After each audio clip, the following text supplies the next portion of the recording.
All right, we're live. What's up, everyone? My name is Sunny Ray. This is the Sunny Ray Show. Today I'm with Justin Oberman. Justin, how you doing? Good. How are you? I am well. Excited about this call. Me too. Yeah, I know we've had a call or two in the past, but yeah, you've been great. You've been sending us a lot of interesting guests, and so I thought I was excited about getting to meet you and learn more about you. As I said, the kickoff for me is Oberman and Partners. Tell me a little bit about what you guys do there. We'll keep it under a couple paragraphs and then come back to it. Sure.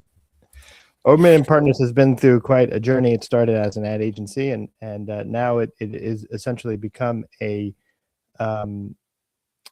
we are personal publicists is the best way to put it. Just if you want to just call us regular publicists for regular brands, but also for mostly for people, high level executives, founders, executives that work in marketing, both in-house and out-house, marketing-minded CEOs and all different sorts of companies, record labels, mortgage companies, and as well as celebrities and academics who are trying to enter the business world. And our specialty is in handling the publicity for our clients, which is I don't want to make it sound like we're doing public relations work. We can do outbound, but our approach is much more inbound. Our approach is much more like old school Hollywood publicists, where instead of like just trying to take our clients' boring news and get it covered, we get our clients to make the news, make their own news, do exciting things, do whatever we can and have to do in order to get attention. And that work happens on social media, but more importantly, it also happens off of social media. Yeah. Hey, Justin, you cut out a little bit near the end, but I think you can hear me okay, right? Yeah, I can hear you fine. Yeah. Okay, awesome. So you're the fourth generation of an insurance family. What did dinner table conversations sound like growing up? Oh, wow. Yeah. So I am actually still a licensed insurance broker in the state of New York. I've kept my license because I have clients who still go through the family firm. So if anybody wants to buy insurance, property casualty in New York, but it's what was it growing up? Yeah. So my great grandfather, who I never met, started the business. My grandfather, who I knew, ran the business. My father worked for him. And what was it like growing up? Well, my father ran a business, so with 20 people and stuff. So I grew up with understanding what it takes to sort of run a business, and I grew up. I guess my father's strength was sales. So people. My father used to play all sorts of games. And my father passed away several years ago, but a lot of people remember him as Stu and Stewisms. He had a lot of sayings that he liked to say, but one of them was, if you can sell yourself, you can sell anything. It doesn't matter what it is: insurance, cars, hats. It's all really about selling yourself at the end of the day. And I think that shaped a lot of my philosophy about things, and ultimately why makes sense that I kind of got into personal branding. But I remember he used to play like these games. We used to be at like a restaurant and the waiter would not smile. And he's like, I'm not going to leave here until I can get that waiter to smile. And, he was very sort of obsessed with getting people to like him and stuff. And he used to get, I remember one time I walked in and he's like, oh, I want you to meet so-and-so. And, so-and-so is from like the Dale Carnegie Institute. Right. And so my father had me train under that guy, and so I was trained under like the whole Dale Carnegie philosophy and stuff like that. And that's really what it was. It's kind of interesting because insurance is a very boring thing. There's a painting actually that I think it's still in the family office that I made in kindergarten of myself standing in a fire throwing out money.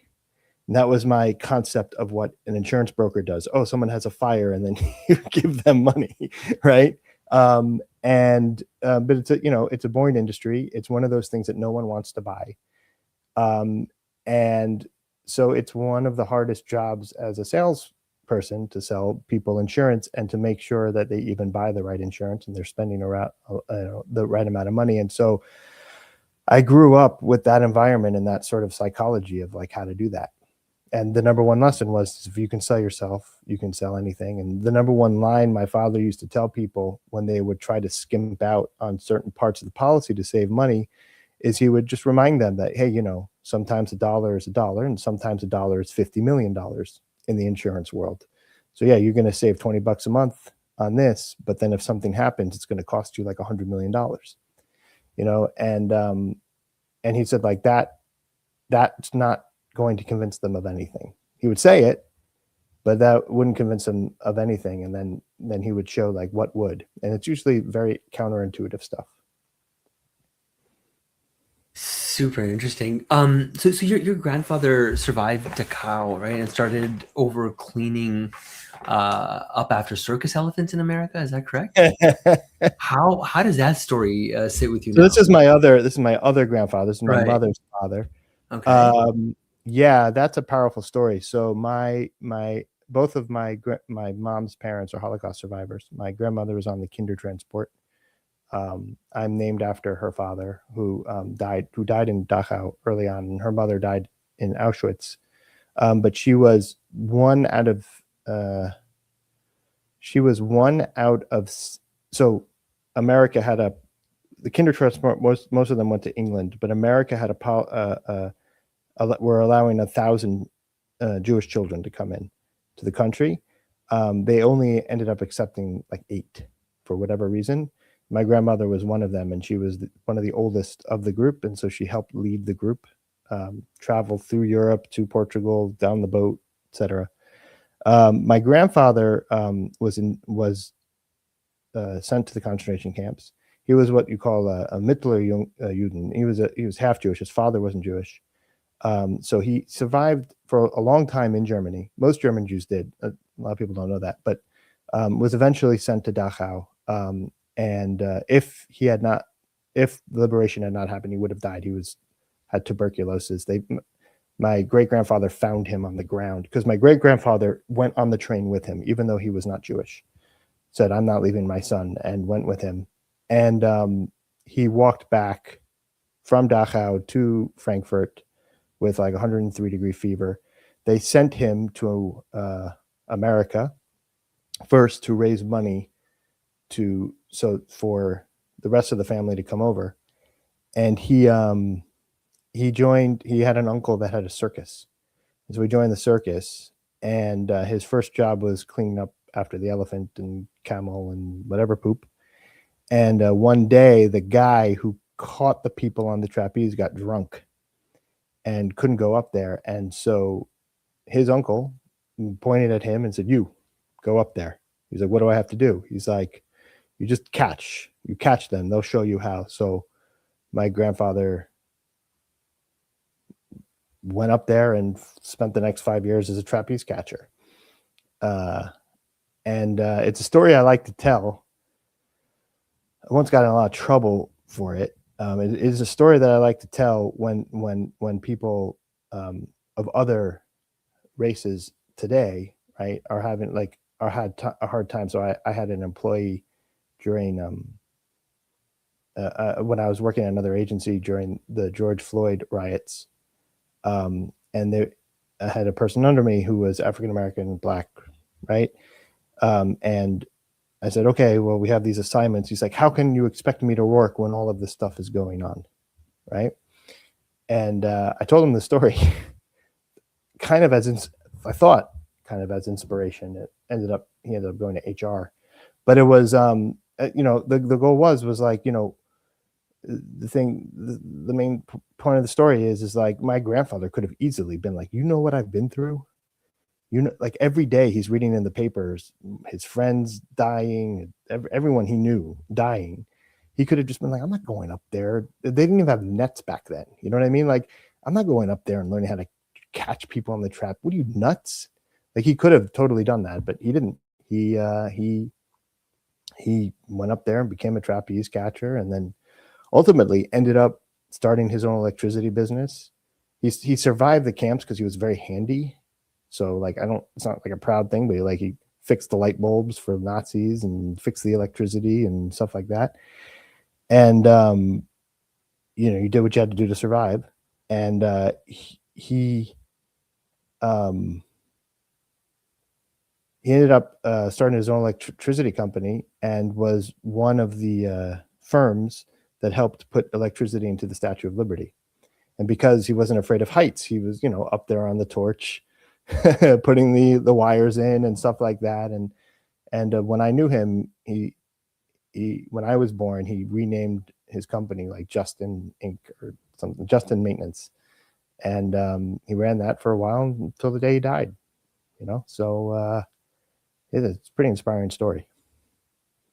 Your dad Stuart proofread everything you wrote. So what's the one Stuism you live by today? Oh, I think I kind of repeated it. I mean, in terms of work, it is very much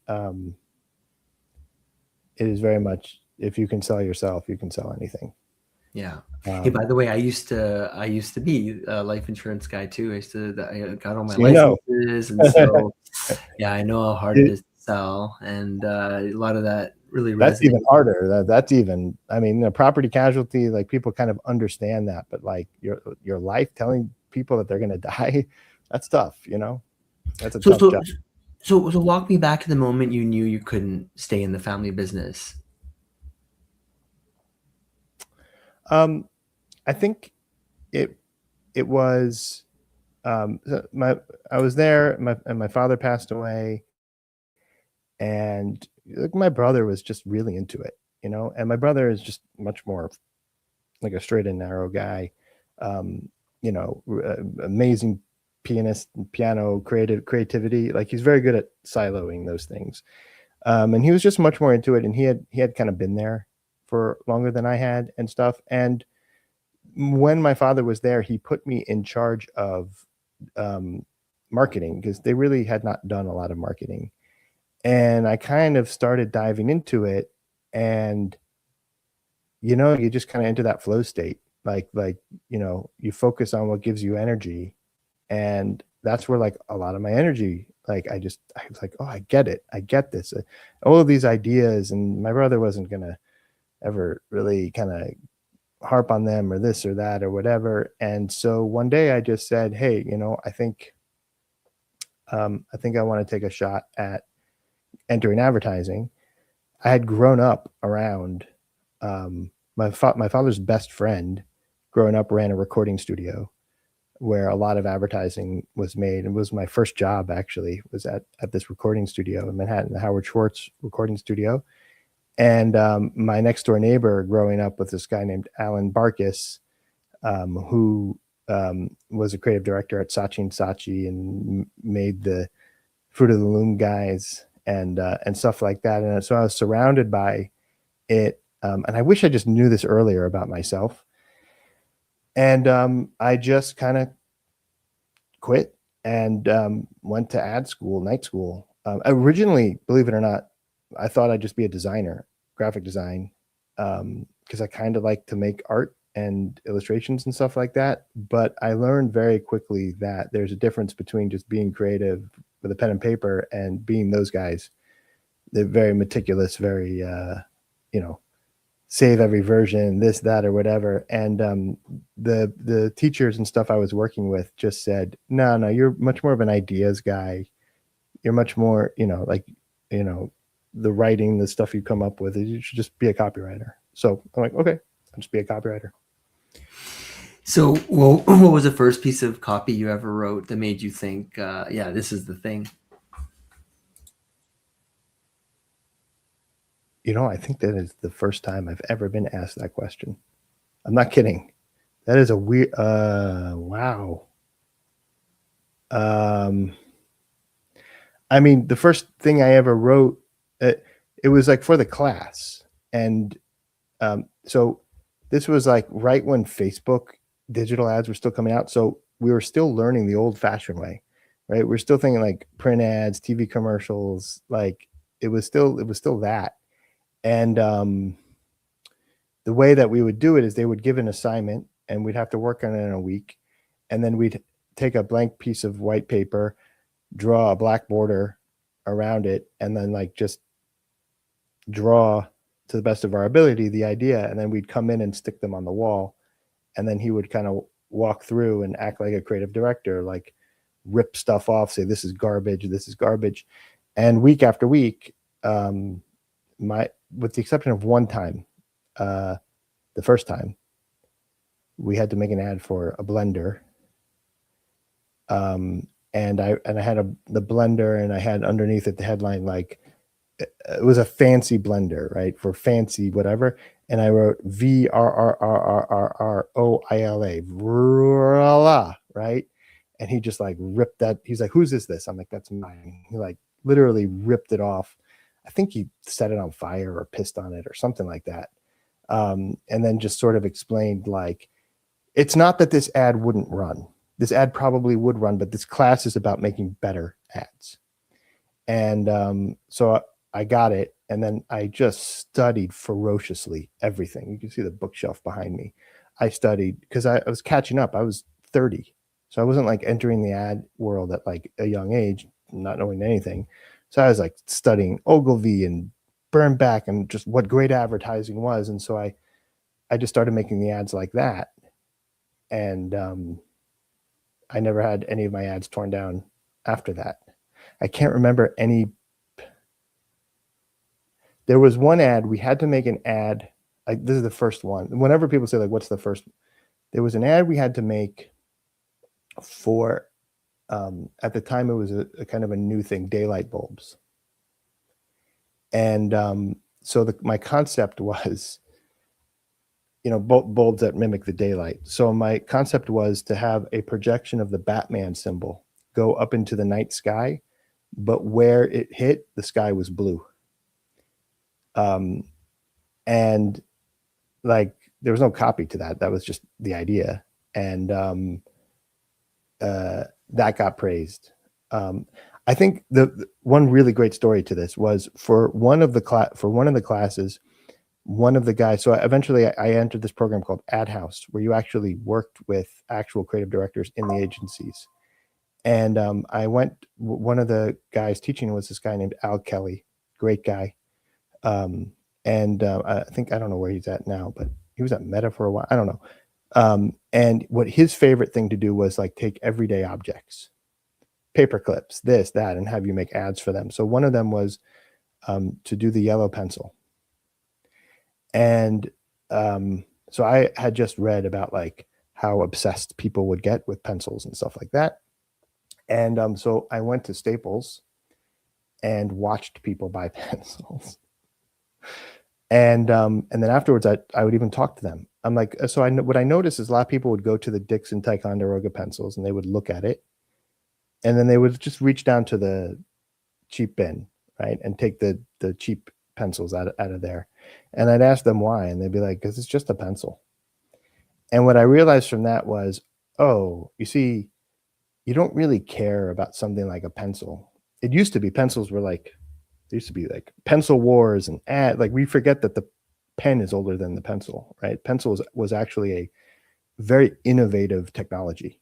It was the first time that people were able to just write stuff down anywhere. Before that, you just had a fountain pen. You had to walk around with a fountain pen and ink. It wasn't that easy. And so, but now it was so manufactured. You don't think about a pencil until it sucks, right? Until like you're writing with it and it like breaks, right? And a good quality pencil is, doesn't do that. And it also feels good writing with it, right? And stuff like that. And so I created this campaign. So Dixon Ticonderoga's pencil, the tagline is, "We make the world's best pencil." So I just added to that as, "We make the world's greatest pencil. We should know." And I basically took all of their they they had like a report on the science of pencil points, physics of like pressure, right? So it doesn't break.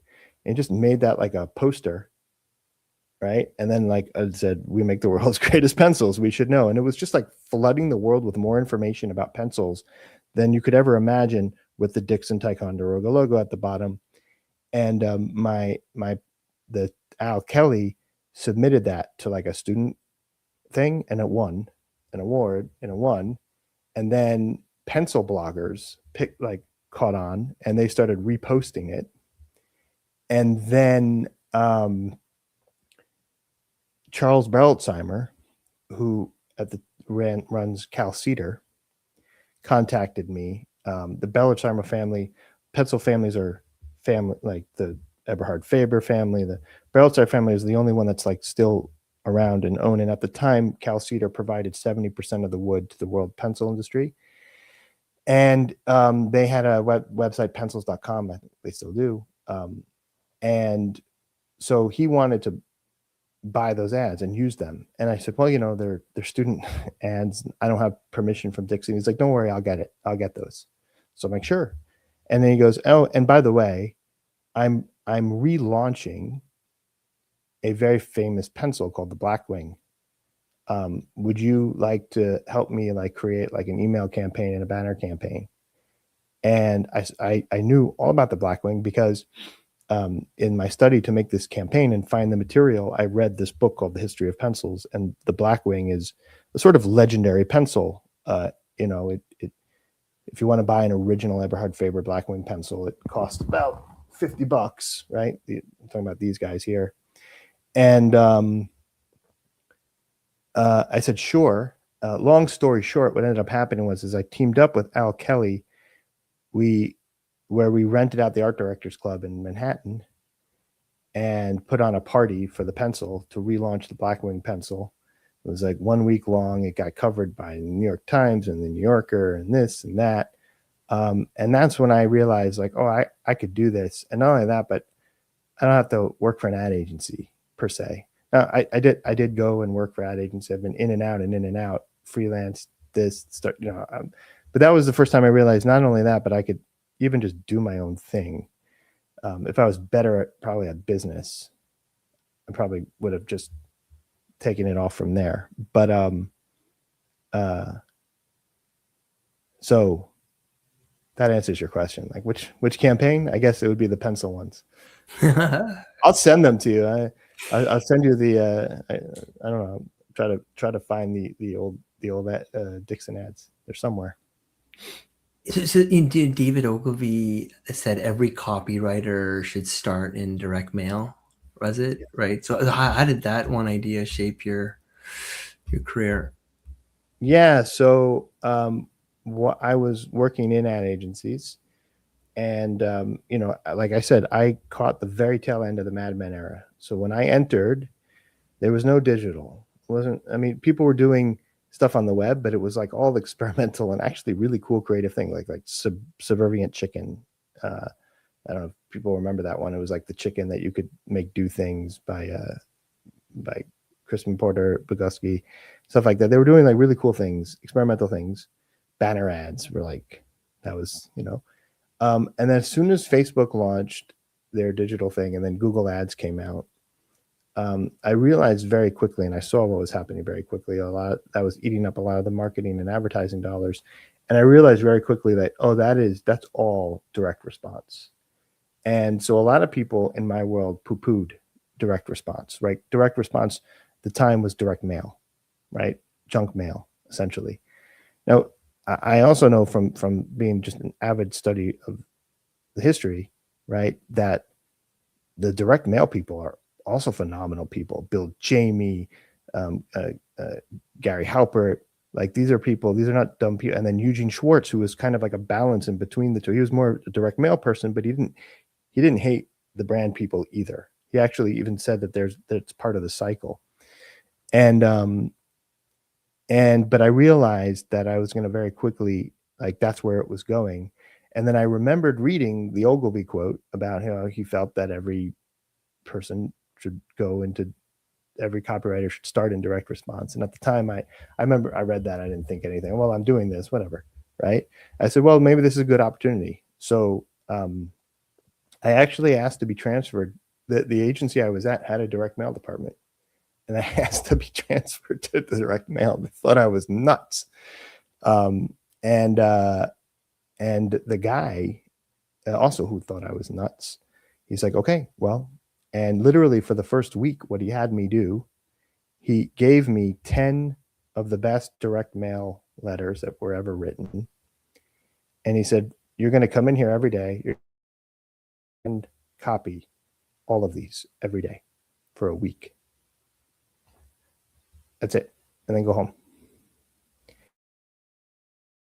Sure. So that's what I did. And my hand was cramped or whatever. And then he gave me an assignment, and it was amazing. I sat down. The combination of the structure and everything that I picked up from doing that, so I like, what do they call it? Subconsciously, subnosis, whatever it is, along with my own unique way of saying things, just kind of came up. So I learned everything about direct mail marketing that I possibly could. I couldn't even explain what I was doing. And I've since taught courses on it, and I've had to kind of like rethink, like, what is it that I'm doing? Because the way that I learned, and I just wish I just tell people, hey, like, you don't have to take my course, just do this, and you will literally just like, you will just manifest it. It's kind of scary. It's like the Matrix. It's like, I know Kung Fu. It's like literally that. And yeah, so then I did direct mail for a while, and then that quickly evolved very quickly to email. So for a while I was an email marketer, and I still very much enjoy doing email marketing for people and really pushing the boundaries on that. And then when I started doing brand campaigns again, oh man, yeah, you want something unlocks in your brain, and you can just make your brand campaign so much better. And then that's when I stumbled upon one of my mentors, Steve Harrison, who lives in the UK, who invented this concept called the brand response advertising, which was using brand philosophies within a direct response medium. So that for him, it was direct mail. And really then seeing like, okay, how do you take that and apply it to performance marketing? How can you apply that to social media? How can you apply that to a lot of different areas? And when I first launched Oberman and Partners, that's what it was. It was a brand response advertising agency. Hey, can you send me those 10? Those 10. Yeah, do sure. you have them still? I would love to. It sounds like I don't have them. I do have the list somewhere. I do have the list. Yeah. He took that idea from Gary Halpert. I've heard it before. Gary Halpert. This was his thing when he was in jail and he was writing letters to his son. I mean, and this is what he recommended doing. And he gave a list. I think it was actually 5. It wasn't 10, but for me it was 10. And I tell people this too, by the way. I'm like, don't use AI, right? Like, just take someone whose post you like, style you like, and find the longest post that they wrote that performed the best, and handwrite them every day, 10 of them every day for a week. And then when you sit down and write LinkedIn posts, you will write very good, well-structured LinkedIn posts that sound like you and don't sound like AI. Hey, Justin, you won back your ex-wife and remarried her. How much of that same craft that you use on clients did you use on her? My wife says that I am very good at manipulation. Sometimes she like, like, are you manipulating me or not? And it's very difficult. It's not manipulation, really. When I wanted to win back my wife, and she hated me, so I didn't know what to do. So I said, well, let me use all the skills I know advertising, marketing, branding, 360, direct response, all of it to win her back, right? So the text messages were like direct response campaigns, but I also rebranded myself, right? How I look, how I think, how I act, created a influencer campaign. Like I hit all of all of the aspects of it. And so I can't tell you which actual thing it was that won her, over. And she doesn't necessarily like telling me this story, and I don't want to make it seem like I manipulated her back into it, because there was a lot of, because again, remember I was trained by Dale Carnegie, and so Dale Carnegie makes it very clear that like how to win friends and influence people. This book's not going to work. The techniques of Dale Carnegie do not work if you use them manipulatively, meaning like if you don't genuinely care about the other person, right? He always says like the best way to be interested, to get people interested in you, is to be interesting. The best way to be interesting is to be interested. But people can pick up very quickly if you're faking interest and stuff like that. And he talks about that in his book. And so a lot of this was great. This was all coming from genuine remorse and all sorts of things. And so, and that's the other thing that's missing a lot when a brand's, like when sometimes, we're going to rebrand. Why? Do you feel bad about what you're doing now? If not, don't do it. Like literally, like that's my advice. And so, how much of it is used? A lot. I am very, very particular about. I have a public self and a private self. Mine happen to be somewhat synergistic, but I'm very aware. I make sure that I'm always building in public, that I'm always, my philosophy, right, about personal branding is the best way to build a personal brand is to use it and to start using it and to experiment. My personal motto is, which I have in the back of my notebook here, is placet experi, means like peaceful experimentation, meaning like try things. I post things sometimes that I don't necessarily believe in just to see what the reactions will be. I have no problem doing that.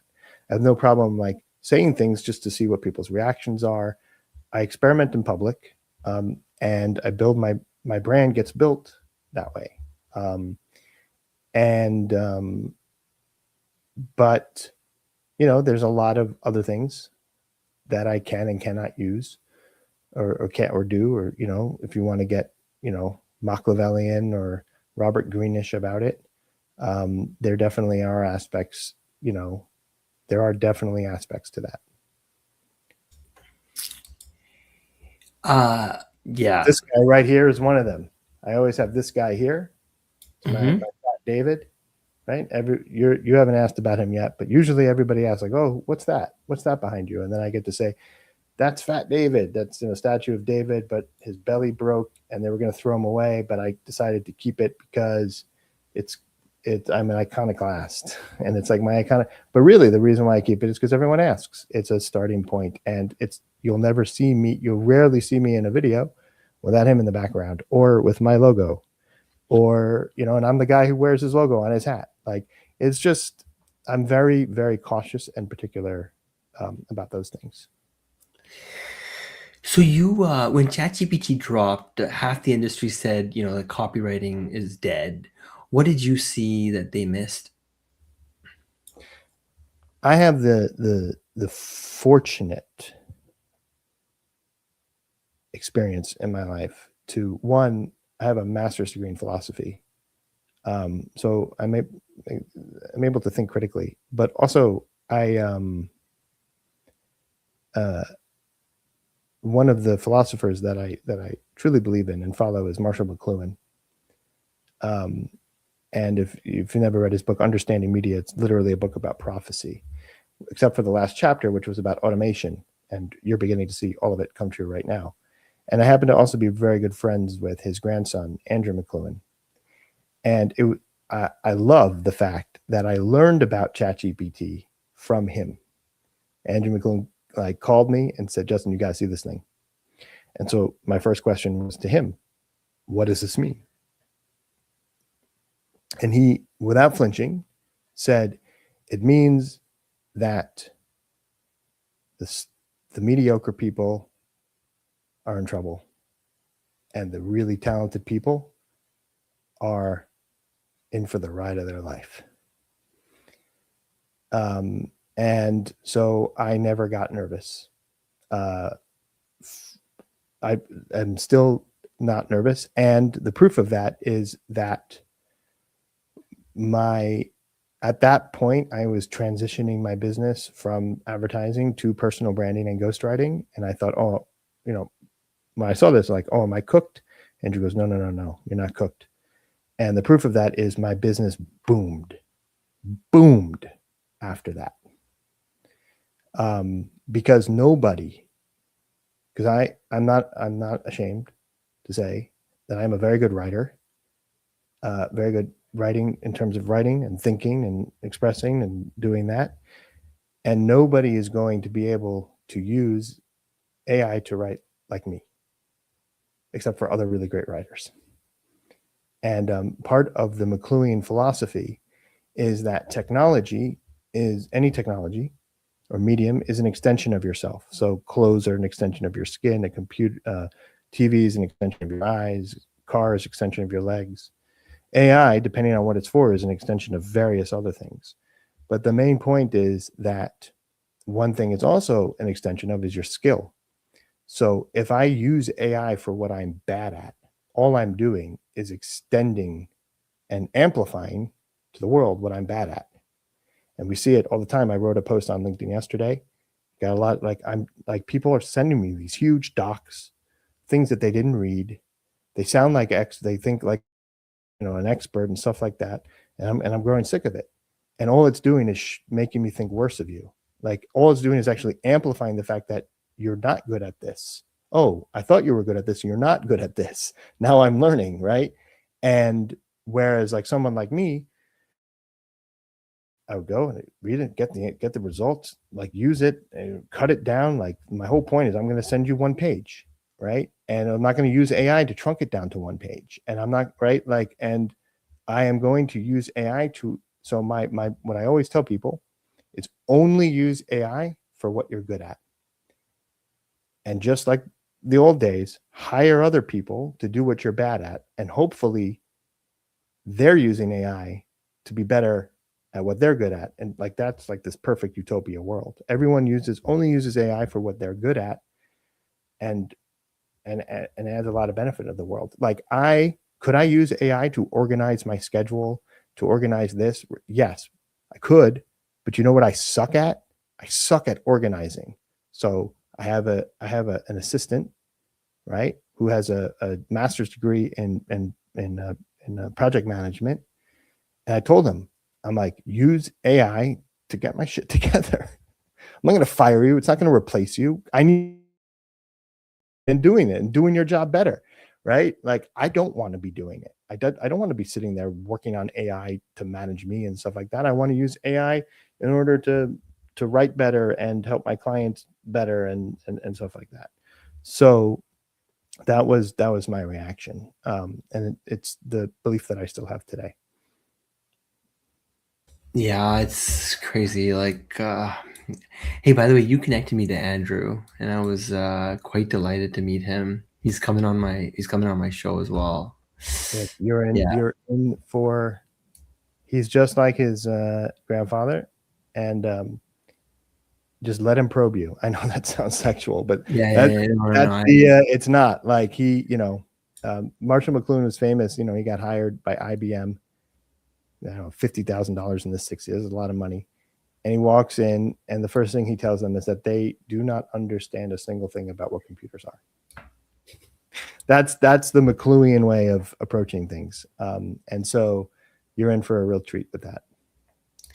Yeah, I just in that short call, I was moved by everything he said, and it was obviously he alluded to the fact that his grandfather came up with that was it the message is the medium, is that the medium the medium is the medium is the message. So cool. You know what that means, by the way? I'll just give you so you jump into that and knowing what it means, right?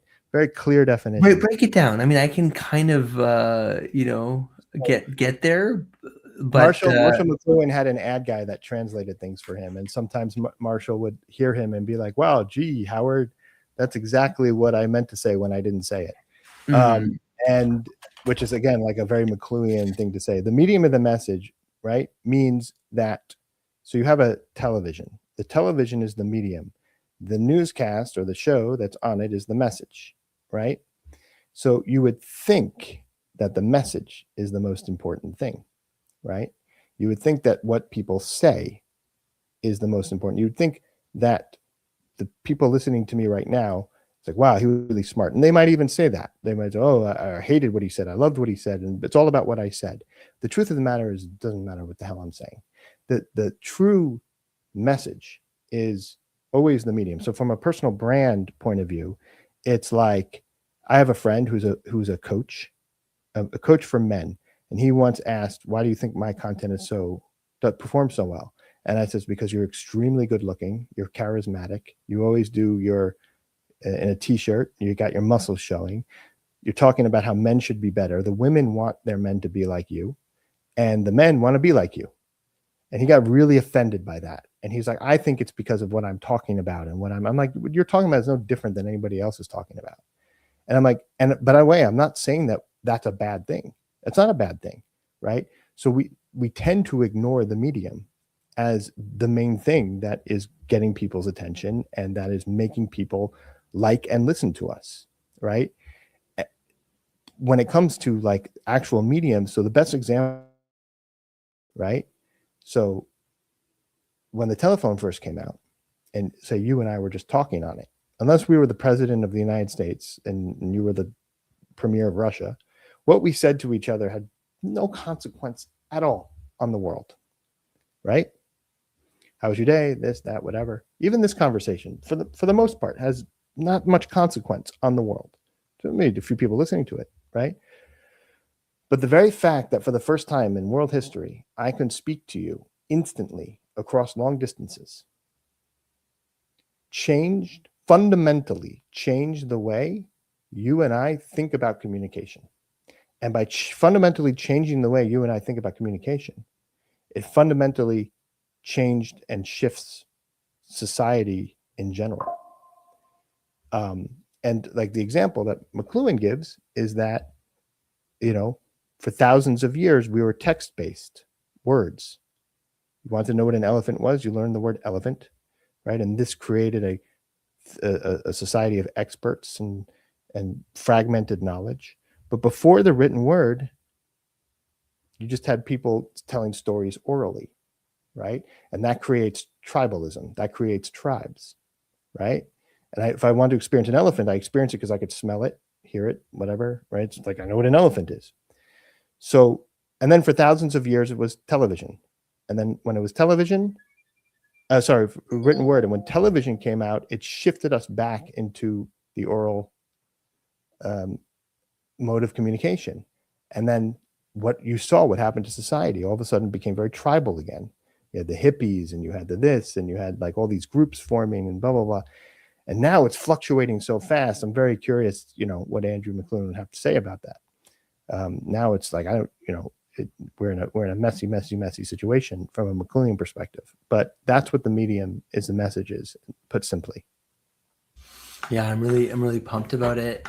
And yeah, it should be an interesting one. He definitely got me thinking in some like really interesting ways. So, hey, and I remember one of our topics started. I was telling him rather that one of my favorite topics as of late, especially on this show, is courage. Right? Like I meet a lot of smart people. I tinker with a lot of smart LLMs, and intelligence is becoming a commodity now. But courage, which funny enough was one of his, I think his father's last words, or stories that he had shared with him, and so.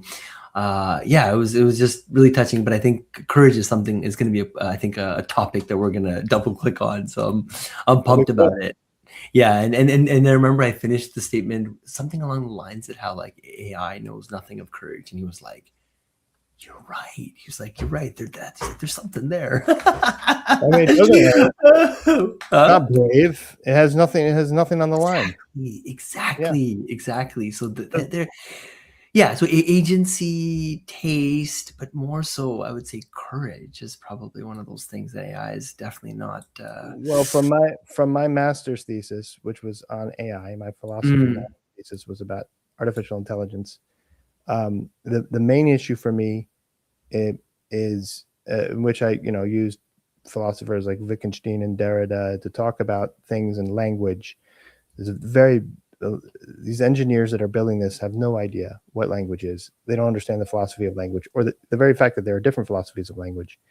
The way that an LLM uses language is in no way near the way we use language. It doesn't teach us anything about the way we use language. Dawkins is 100% wrong. The AI is not conscious. It's not conscious because it can't die. Without a fear of death,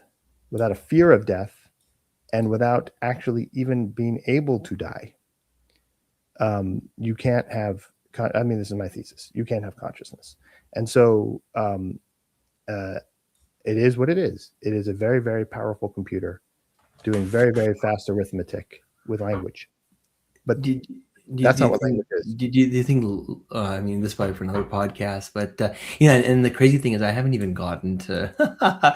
We should do a part 2 if you're up for it, Justin. Sure. I know we're kind of getting to the end of our time, but I was going to ask you a couple questions. So, what's the unsexy truth about creativity that AI can't replicate? And no matter how good the models get. Courage is maybe one of them, but what else? When it comes to the realm of creativity, where do you think? I mean, my whole model, Placid Experiment, right? Peaceful experimentation relies on courage. Like, you got to be able to try stupid stuff in public all the time, and you have to be really brave to do that. Courage is such an underestimated aspect of creativity. It's so obvious on the one hand. So many of my clients, I have to push them in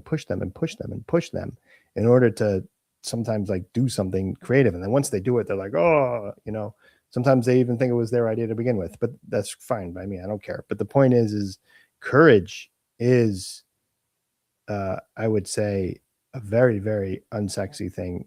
And then the other C word is curiosity. You got to be curious about the world, and you have to discover what you're curious about and let yourself daydream into that. I think, what a lot of people kind of miss is that creativity is limitless and stuff like that, but it's not. It only comes from having a goal and then filtering everything else around you through your life experiences and that towards achieving that goal, whatever that is. The goal could be something very practical. I want to build a pencil, or it could be just I want to explore the color blue in my paintings, like Picasso. Whatever it is, you need those three things, right? You need to have a goal, and then you need to without a goal, you're not right. What are you filtering things? How are you making connections that don't go with each other happen in a meaningful way? How are you motivated to do anything creative if you don't have a goal? And sometimes you might have to abandon that goal, and that's fine. But you won't know that. But that'll only happen because the creativity brought you a different way. I have so many clients who are just by the way, there's a good personal branding lesson. They're they're getting a lot. So one of the biggest complaints I hear is, I'm creating content, it's going viral, but it's not bringing me any work. And I'm like, okay, there could be a very subtle, quick little fix to make the connection there. But then sometimes I ask myself, like, how viral are you going? And some of these people are like super viral for making these types of things. And I'm like, well, maybe this is the universe telling you this is how you're supposed to make money. Maybe you're supposed to actually become a creator and make money from the ads on YouTube and this and that and whatever. Because here's the thing. Anyone can start a business. I can start a business, any business I want. I can start a bank business tomorrow. Just go on to California, start the LLC. I can do whatever I can start a business. And if I'm good, I can even get the money for it. I could do this. I could do. The hardest thing is to get attention for your business. So I don't understand people who tell me I'm getting tons and tons of attention, but just not for the thing that I want to get the attention for. So it's like, okay, what's the problem? Attention's the hardest thing. It seems kind of like you're having fun doing it. Why not just make your money that way? Why not take your resources and put it into that? Scary, unsexy in a lot of ways. But I followed that advice for myself. You told me that I was going to be here ghostwriting and doing personal branding for executives and stuff. Like I was writing Super Bowl commercials. I was I was like an ad guy. I was like Mad Men, John Draper, like all that stuff. You tell me like I'd be here today, but eventually I just listened. I just let myself. I'd be like, oh, this is what people actually want from me. This is, I kind of like helping people. I kind of, so I was like, okay, this is what I'll do now. Justin, so yeah, this is super fun, super exciting. I gotta have you on for part 2, man. Sure. Yeah, let's do that. I've got like still a whole bunch of questions that I wanted to get through, but I don't want to rush it either. So let's park this one. Thank you all. I see we have 25 people sinking in with us. This is so cool. Oh, wow. I love it. 26. But yeah, and so until next time, everyone. And thank you, Justin. This is awesome. No problem. Bye. Cheers. Cheers.